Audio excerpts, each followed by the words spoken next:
Hao. Hola a todos, soy Alberto Hidalgo y en esta ocasión tengo el gusto de hablaros de una estrella del cine de las artes marciales terriblemente popular aquí en China, que es conocido por todos, sobre todo por los más mayores, y aunque quizás en Occidente no sea tan popular, desde luego, cuando sepáis de él os va a asombrar. Ese hombre es nada más ni nada menos que Kwang Tak-hin. Kwang Tak-hin, nacido en Guangzhou el 27 de junio de 1905 y fallecido en Hong Kong el 28 de junio de 1996, fue uno de los grandes del cine de Hong Kong, mucho antes de Bruce Lee y demás, y que murió mucho después de Bruce Lee y demás, ¿vale?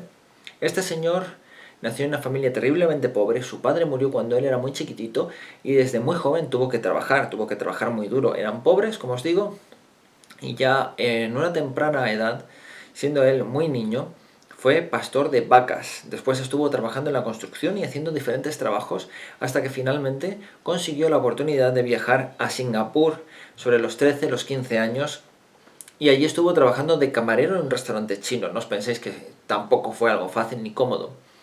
Estando allí, se enroló en la ópera cantonesa y consiguió comenzar a trabajar su cuerpo y a aprender las artes marciales y las disciplinas para actuar para otros, ¿no? Fue de esta manera como conoció a la hija de un actor bastante famoso de su época, con la que se casó en 1928 a la edad de 23 años. Eso le cambió la vida, ¿vale? Gracias a eso, él empezó a ascender, por así decirlo. Ella le ayudó mucho. Comenzó a ascender en el sentido de que puedo empezar a conseguir mejores trabajos, y de este modo en 1936 participó en su primera película. Imaginaos todo lo que ya había vivido mucho antes de que llegara la guerra contra Japón allí en China. Durante la guerra contra Japón y luego la guerra civil que vivió China, durante todo ese periodo, sobre todo en la parte de la guerra contra Japón, él estuvo trabajando como actor en obras de teatro que ensalzaban los valores patrióticos. Él estaba en la China continental y hacía teatros para los chinos en las que hablaba, pues eso, de matar japoneses, los valores patrióticos de China, ¿no? Ensalzando la bandera, el honor y todo lo que representaba lo chino. Y tanto fue así, fue tan escandaloso y se hizo tan famoso, porque se hizo famoso a pesar de que era teatro y no era como ahora, ¿no? Eran otros tiempos, era mucho más difícil que llegara la información de un lado para otro, ¿no? Pero aún así se hizo tan famoso que los japoneses pusieron precio a su cabeza, ¿vale? Querían matarlo y tuvo que estar huyendo de un lado para otro para que no lo pillaran, ¿no? Gracias a Dios no le ocurrió nada. Cuando terminó la guerra contra Japón y comenzó todo lo que acabó desencadenando el comunismo de Mao, este señor cogió a su mujer y a su hijo, porque tuvo un hijo con esta señora, y marcharon a Hong Kong. En Hong Kong comenzaron a trabajar en el mundo del cine, y fue así como en 1949 protagonizó su primera película como Wong Fei-hung, ¿vale? Una película en la que trabajó Shi Qian, que para quienes no lo sepan, Shi Qian es el malo de Enter the Dragon, de Bruce Lee, ¿vale? Pues trabajó con este señor y entre otros, muchos otros. Pero en su primera película de Wong Fei-hung trabajó con él. El personaje de Wong Fei-hung fue un personaje que le marcó de por vida, ¿vale? Él trabajó a lo largo de su carrera cinematográfica en 130 películas, de las cuales 80 películas iban del personaje de Wong Fei-hung. Llegó un momento en que la gente no lo quería ver de ninguna otra manera. En los años 50, si no recuerdo mal, fue en el 56, se llegaron a estrenar ese mismo año 25 películas suyas de Wong Fei-hung. Este señor mostraba una acción muy diferente a lo que se venía viendo tiempo atrás, ¿vale?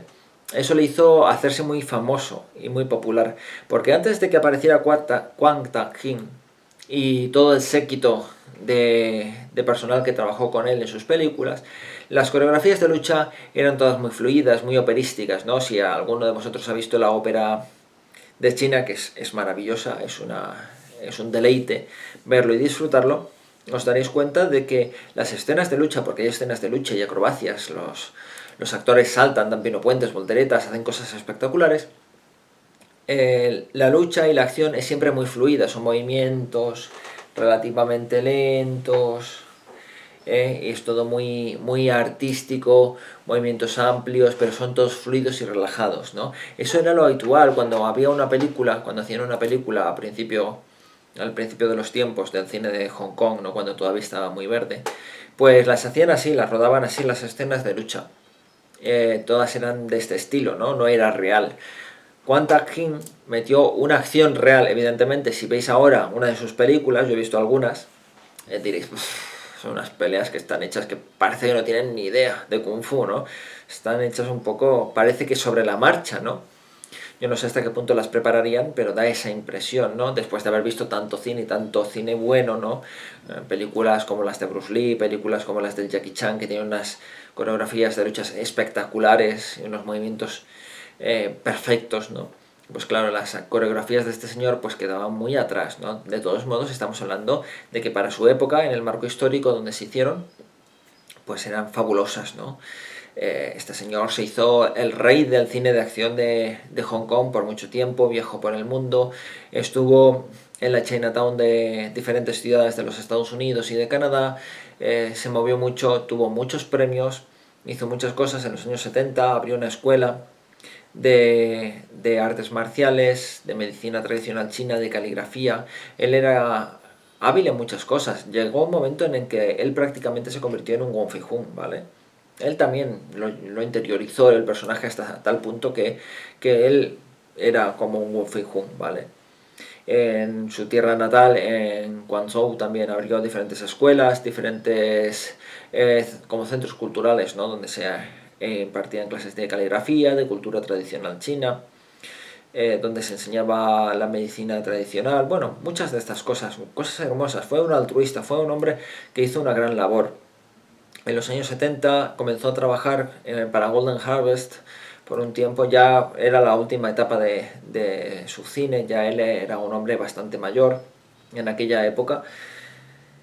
Y junto a Sammo Hung hizo varias películas, a destacar la de Magnificent Butcher, en la que hace pues de maestro Wong Fei Hung, ¿vale?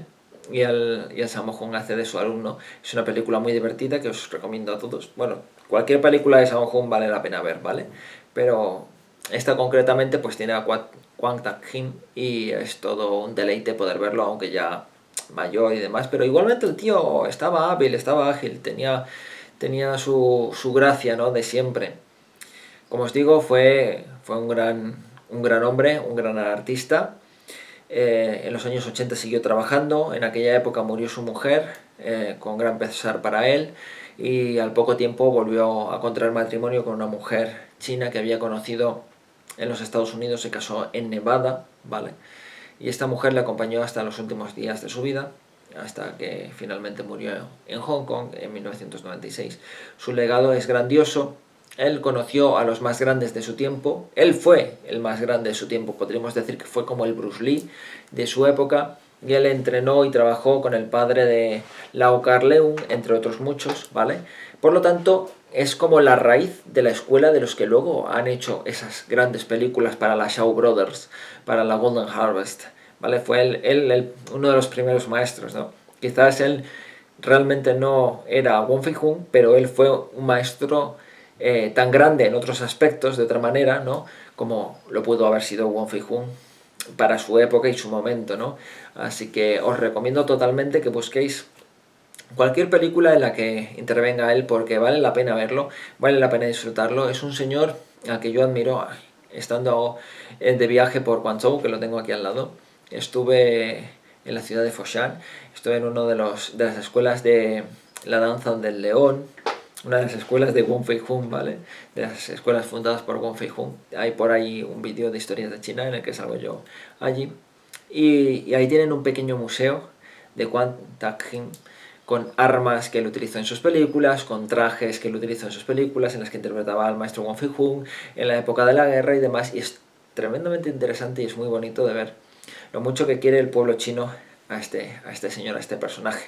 Él también fue un gran experto en la danza del león, ¿vale? Y los chinos le tienen un gran aprecio también por el confucianismo que él trató de propagar y de enseñar a la gente, ¿vale? Tened en cuenta que cuando él regresó a China, China había pasado una época de cierre, porque él empezó a regresar a China a partir de los años 80, a partir de que el comunismo ya no era tan férreo, se podía circular gente de Hong Kong al continente y viceversa sin tener ningún problema, ¿no? Porque antes había que ir con mucho cuidado, ¿no? Porque cualquier cosa era delito, ¿no? Entonces él desde el primer momento trató de aportar un montón de cosas buenas a la China comunista, trató de llevar el confucianismo, la caligrafía, toda la historia y la tradición de China, que había estado prohibida durante tanto tiempo por culpa de los comunistas, y los chinos estaban encantados, y más tratándose de Cantón, Foshan, toda esa zona de Guangdong que es tan cultural. A mí me encanta cada vez que voy, precisamente por eso, porque es muy muy cultural y la gente suele ser muy amable, ¿vale? Así que os recomiendo totalmente que investiguéis sobre la figura de este hombre, que yo simplemente os estoy dando unas pinceladas por encima de quién fue, lo que hizo y todo lo demás. Y realmente vale la pena de saber, y si tenéis ocasión os recomiendo que veáis sus películas porque realmente quizás sean antiguas pero son hermosas. Y eso es todo, muchísimas gracias por ver mis vídeos, que Dios os bendiga y nos vemos en la próxima. Hasta luego.